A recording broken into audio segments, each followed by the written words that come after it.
رمضان کا مہینہ شروع ہو چکا ہے۔ عام طور پر ہم رمضان کو سحر، افطار، تراویح اور عبادات کے ایک سلسلے کے طور پر دیکھتے ہیں، لیکن اگر ہم گہرائی سے دیکھیں تو رمضان صرف بھوکا اور پیاسا رہنے کا نام نہیں ہے، بلکہ یہ اپنے اندر ایک بیداری پیدا کرنے کا مہینہ ہے۔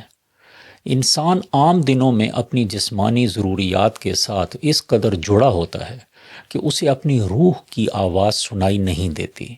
رمضان کی بھوک اور پیاس جسم کی آواز کو کچھ دیر کے لیے خاموش کرتی ہے تاکہ روح کی آواز سنائی دینے لگے۔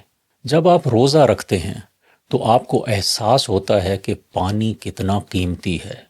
ایک گھونٹ پانی جو عام دنوں میں معمولی لگتا ہے، افطار کے وقت ایک نعمت محسوس ہوتا ہے، اور یہی احساس دراصل شعور کی بیداری ہے۔ رمضان ہمیں سکھاتا ہے کہ ہماری بہت سی خواہشات در حقیقت ضروری نہیں ہوتی، بلکہ ہم صرف عادت کی وجہ سے ان کے غلام بن جاتے ہیں۔ روزہ ہمیں اپنی خواہشات پر قابو پانے کی تربیت دیتا ہے، اور یہی قابو انسان کی اصل طاقت بنتا ہے۔ جدید سائنس بھی اس بات کی تصدیق کرتی ہے کہ جب انسان کچھ وقت کے لیے کھانے سے رک جاتا ہے تو جسم میں ایسے عمل شروع ہوتے ہیں جو جسم کی مرمت کرتے ہیں، سوزش کم کرتے ہیں اور دماغ کی کارکردگی بہتر بناتے ہیں۔ لیکن رمضان کا مقصد صرف جسم کی مرمت نہیں، بلکہ انسان کی پوری شخصیت کی مرمت ہے۔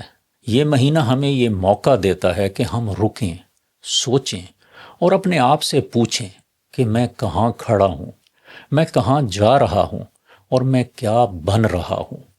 رمضان دراصل رفتار کو کم کرنے کا مہینہ ہے تاکہ ہم اپنی سمت درست کر سکیں۔ اس رمضان کو صرف ایک مذہبی رسم کے طور پر نہ گزاریں، اسے ایک شعوری سفر بنائیں، ایک ایسا سفر جس میں آپ اپنے جسم کو بھی بہتر کریں، اپنے ذہن کو بھی اور اپنی روح کو بھی، کیونکہ رمضان کا اصل مقصد بھوک نہیں، بیداری ہے۔